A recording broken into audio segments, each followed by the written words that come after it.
அந்த வலிமாவிற்கு ஏழைகள் குறிப்பாக அழைக்கப்பட வேண்டும். வலிமா ஏழைகள் அந்த வலிமாவிலே அழைக்கப்பட வேண்டும். அல்லாஹ்வுடைய தூதர் ஸல்லல்லாஹு அலைஹி வஸல்லம் சொன்னார்கள், ஷர்ரு தஆமி தஆமுல் வலிமா, வலிமாலேயே கெட்ட வலிமா செல்வந்தவர்கள் மட்டும் அழைக்கப்பட்டு ஏழைகள் புறக்கணிக்கப்படக்கூடிய வலிமா.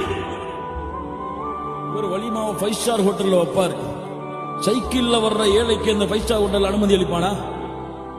அனுமதி அளிப்பானா? அனுமதி அளிப்பானா? எப்படி அந்த ஏழை கண்ணியப்படுத்தப்படுவான்? ஏழைக்கு என்ன சாப்பாடு? வலிமால மிஞ்சி போனதை பொட்டணம் கட்டி அனுப்பிவிடுங்கம்மா அவங்களுக்கு.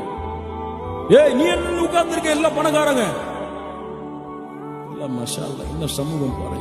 அல்லாஹ் ரப்பல் ஆலமீன் ஏழைகளுக்கு எங்கெல்லாம் கண்ணியத்தை கொடுக்க சொல்கிறான். உன் வலிமாவிலே ஏழைகளுடைய வீட்டின் கதவை தட்டி அழைத்து வா. அல்லாஹ் உனக்கு பரக்கத் செய்வான். அவர்கள்தான் அல்லாஹ்விற்கு நெருக்கமானவர்களாக இருக்கலாம்.